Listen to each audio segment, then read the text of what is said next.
Yep, I'm back at it again. Buying more parts for the parts magnet.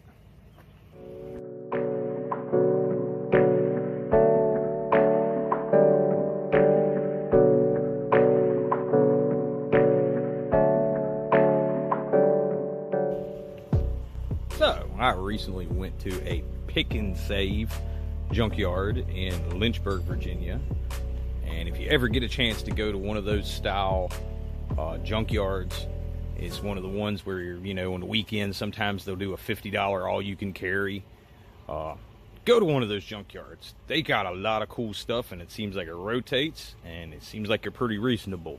Now, I went to Lynchburg, Virginia, and went to the pick and save down there, because obviously I needed some headlights. Like that's the good one.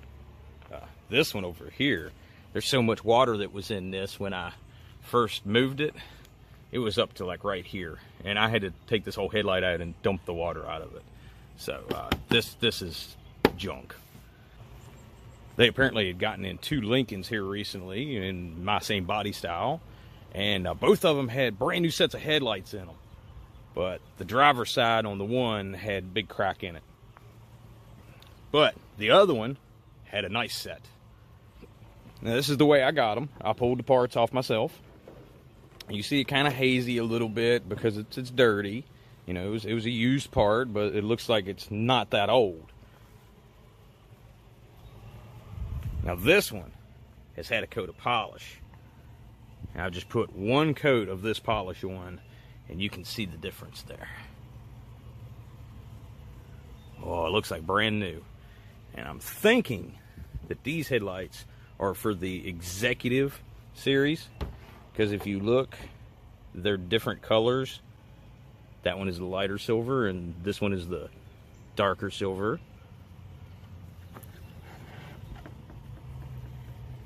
Seems like I saw these headlights on Executive Edition Lincolns before. A little bit different than what was on my car. Well, let me get this one all polished up, and maybe I can get them installed tonight. Now, this is some really simple stuff here on this car. Probably shouldn't even be showing you all this, but of course, there should be a tab right here, not there. You can disconnect that one. Disconnect the one on the other side. And pop, this whole panel comes out. Now, at that point, there's a clip here, a clip here, and a clip here. 3 clips.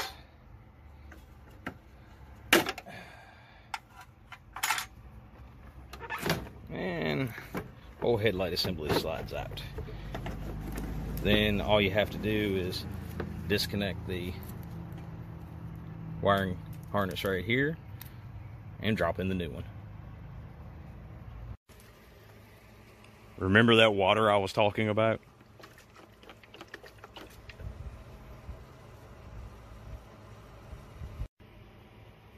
It's just amazing the difference.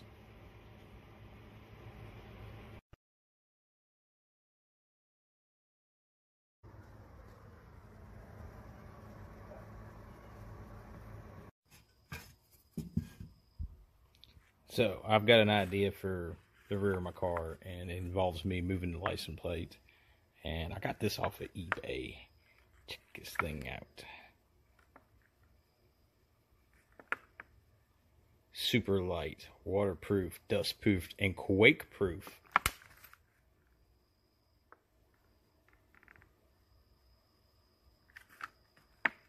Cool little item. I'm gonna probably wire that up here soon. Quake-proof. So, I've been doing a little work off camera to the rear of the car. The original taillights were both cracked, chipped, damaged, and I had a good realization on why. It's because every time somebody shut the deck lid, it was overlapping and tapping on the taillights. So I twisted the trunk around, did some modifications to the hinges, moved the bolts, and I finally got it shut in halfway well. Still needs to go towards the driver's side just a little bit. Got a thin gap right here. And on the other side, I have a bigger gap. But the lines up through here look better than what they did.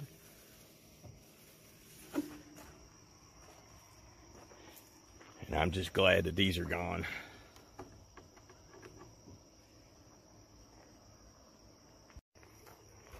Oh, and the tag light that I ordered didn't fit. I even flipped the brackets around and they still didn't line up. So, gonna have to do some modification when I get this permanent. But working for now, and it is ungodly bright. I'll turn it on in here in a second. Them taillights look good after a nice polish. Look how bright that is.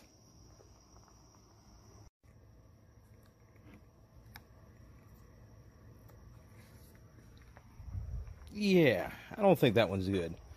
It's a good thing I picked up one at the junkyard.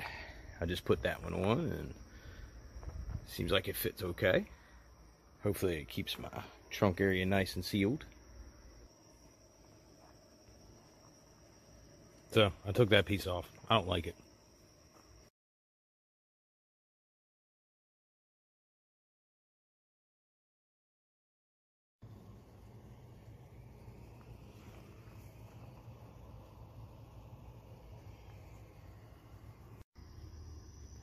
Shot a little bit of primer on that. Might put another coat on before I'm done tonight. Also wired up a reverse light, so I'm legal.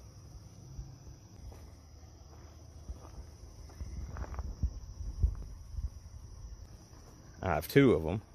Bought these off eBay, daytime running lights, and they are some cheap pieces of junk. Let's take a look at one. So, like right out of the package, the clear casing is frosted on the top.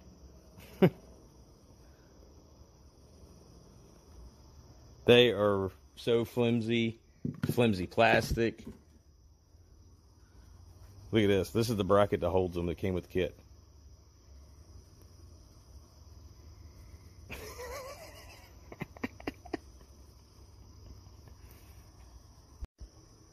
But for now, it's going to work for what I needed to work for. I'm probably going to drill that out too.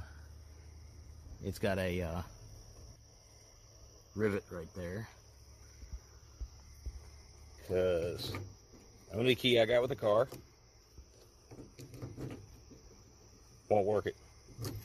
Now the button on the door works it, and this key will work in the door to lock that. And man, that thing goes up quick with all that weight gone. Yeah, in case you didn't know, this is a cool little feature. You can pop the trunk that way, or you can lock it. So, look, it's locked. The trunk won't pop. So when you valet your car, you can lock it, and if you have the valet key, then that means they can't get into the trunk. These cars from the factory would have come with 2 keys and 2 key fobs, and it would also come with a valet key, and valet key will only work the ignition and the driver's door. A little hard for me to find, but I got a piece of sheet metal today. Not as thick as I wanted. It's kind of thin, but after I get a break in it and a little bit of English wheel, it should sturdy up. If you can guess what I'm doing, comment below, and I'll see you next episode.